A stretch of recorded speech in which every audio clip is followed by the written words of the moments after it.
Hello and thanks for joining me. I'm Mia and I'm here to give you some basic pointers on how to get the most out of your consumer camcorder. Now, some people like to program all of their camcorder settings to auto, but if you want to take your shooting to the next level, stick with me and we'll go over some of your camcorder's modes and settings and how to use them. Plus, I'll throw in a few little tips to help you capture great video. We'll be using a few different camcorders to illustrate what I'm talking about here. The Canon Vixia HFM50, the Sony PJ580 with the built-in projector, a Panasonic HC X900K, and the JVC Averio GZ-EX210. Let's start with white balance. Finding the right white balance setting is critical to getting true colors, so your footage looks more like what you see with the naked eye. Here's a crash course on how white balance works. I could talk to you about temperature and degrees Kelvin, but all you really need to know is that daylight has blue undertones, and without the proper white balance, your video will have a blue tint. Tungsten or indoor lights have warmer undertones, so your video may have a red or orange look. Everything else falls someplace in the middle. For the most part, auto white balance should work fine, but if you get into some trickier lighting situations, you may need to tell the camera which setting to use. This is video shot on 3 different white balance settings, with light filtering in through a pair of blinds. See how the indoor setting added too much blue and the daylight setting added too much orange? The third video is shot with the white balance set manually. Some camcorders have lots of different modes to choose from, like this Canon M50. It has daylight, shade, cloudy, fluorescent, and tungsten modes, as well as auto and manual. Most likely one of those will fit your location. But if you have a camcorder like the Sony PJ580 that only has daylight or indoor modes, you'll want to set the white balance manually. To do that, choose the manual icon under the white balance setting. It's usually the last icon option. Find something white or carry a white card with you. Zoom in to fill your screen with white, then press the button your manual designates to set the white balance. The color on your screen will change to reflect a truer white. I personally like to manually set my white balance before every shoot, so I know it's customized for the situation.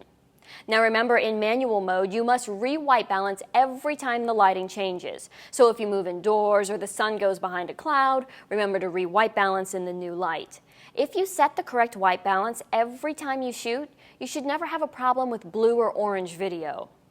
One of the biggest challenges you'll face when shooting is lighting. Some of the moments you want to capture in life are not perfectly lit, but with a few setting adjustments, there's a good chance you can capture great video even when the light's not cooperating. If you're shooting in low light and your subject looks dark, you might say, well, why can't I just turn on the light on the front of the camera if you have one, like this Sony does? Well, you can, and in some situations that might work. But most of the time it's going to give you a splash of bright light in one area, resulting in a glaring deer in headlights look. So if you want to capture natural video where the colors are true, you'll need to know how to tweak a few settings. The first thing we'll look at is how to control the lens opening that lets light into the camcorder. On a camera, this is called aperture.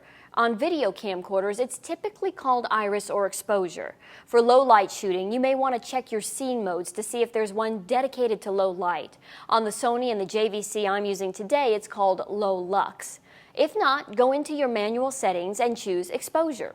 Start increasing your exposure until you can clearly see your subject, but pay attention to the white items in your image. These can get overexposed, which will make the video look blown out. Some cameras, like the Panasonic X900K, offer a zebra function, which will highlight the overexposed areas on your screen with slanted zebra lines. If you turn that feature on and those lines pop up, then you'll know you've overexposed parts of the image. Now, depending on how dark your lighting is, you may have to live with some overexposed areas of your image if you want to see your subject clearly. You may also notice that as you increase the exposure, parts of the image may get grainy. This is called noise. It decreases the quality of the video, so you want to find that happy medium where the subject is the brightest, whites are not blown out, and the image has the least amount of noise. On cameras with automatic gain control, like the Canon Vixia, you can set the gain limit to curb the amount of noise you will allow into the video. So when you reach your set limit, the image won't get any brighter. Another way to get more light into your footage is to slow down the shutter speed. You might be familiar with this adjustment from still photography. The slower the shutter speed, the more light is taken into the sensor between frames, and sometimes this can boost your brightness slightly. So check to see if your camcorder gives you the option to adjust your shutter speed like this Panasonic does.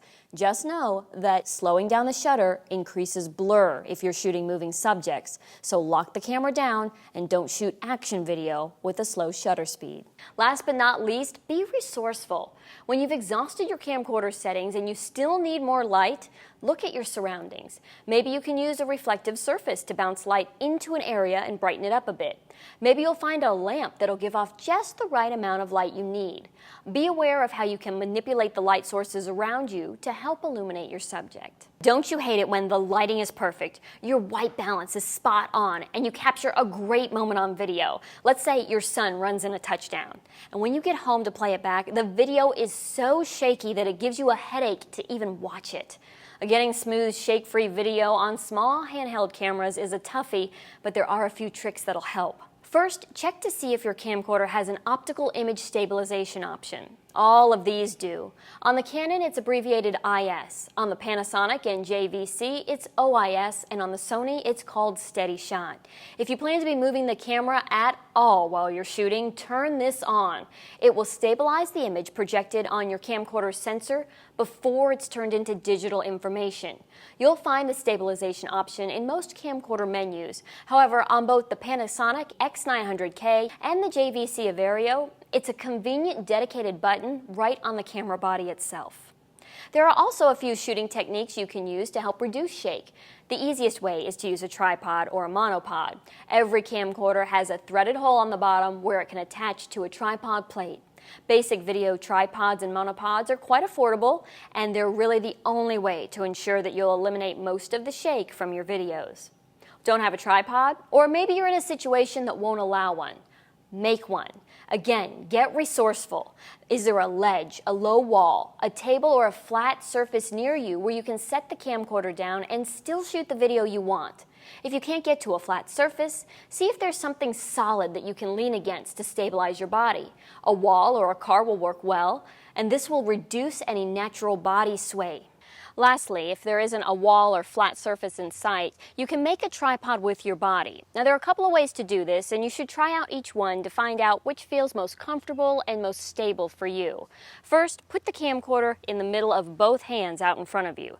Then tuck your elbows into your sides here just above your hip bones. Or, if you want, you can bring your wrists all the way back and rest them against the front of your body.